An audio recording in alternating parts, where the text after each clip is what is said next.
राज्यभरातल्या लाडक्या बहिणींसाठी एक आनंदाची बातमी आहे। जानेवारी महिन्याचा हप्ता हा लवकरच लाडक्या बहिणींच्या खात्यात जमा केला जाणार आहे। लाडकी बहीण योजनेतल्या लाभार्थ्यांना जानेवारीचा आर्थिक लाभ देण्यासाठी 98 कोटी 45 लाख रुपयांचा निधी वितरित करण्यास मान्यता देण्यात आलेली आहे। मला आपल्या माध्यमातून निश्चितपणाने लाडक्या बहिणींना सांगावंसं वाटतंय। आम्ही गेल्या 3 दिवसापासून जानेवारी महिन्याची डीबीटीची प्रोसिजर चालू केलेली आहे आणि 2 कोटी 41 लक्षपेक्षा अधिक महिलांना आज या योजनेचा लाभ हा यंदाच्या महिन्यात सुद्धा मिळालेला आहे। त्याच्यामुळे ही योजना अधिकाधिक यशस्वीरित्या पार पाडणं हे काम हे सुरू आहे।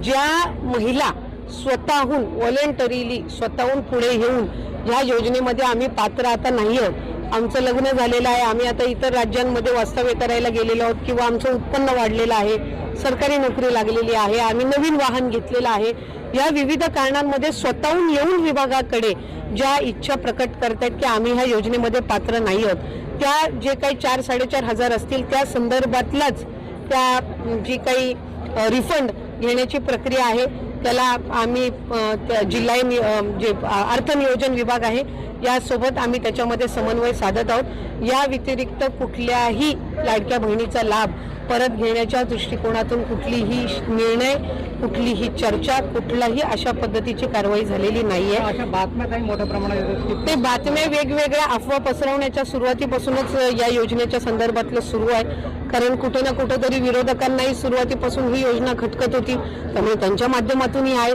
काही वेळेला विनाकारण एखादी कुठली वर्तमानपत्रामध्ये बातमी आली की त्याची शहानिशा न करता माध्यमाच्या कडून त्याचा प्रसार होत आहे।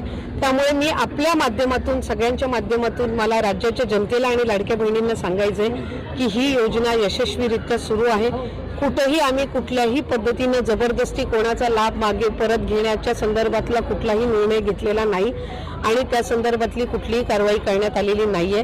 कुठलीही योजना असेल, संजय गांधी निराधार योजना असेल, तुमची नमो शेतकरी योजना असेल, पीक विमा योजना असेल, कल्लेक लाडकी योजना असेल, शासनाच्या कुठल्याही योजनेचं वर्षातून एकदा स्क्रुटिनी ही रूटीन पद्धतीने होत असते। ही प्रचलित पद्धत आहे, ही कुठली नवीन पद्धत नाहीये। या योजनेला म्हणजे लाडकी बहीण योजनेला आम्ही क्रॉस व्हेरिफिकेशन फक्त करत आहोत आणि त्यामध्ये सुद्धा कुठल्याही एकाही बहिणीचा लाभ आम्ही कुठल्याही पद्धतीने अद्यापही परत घेतलेला नाही आणि त्या संदर्भातली कुठली साधी चर्चा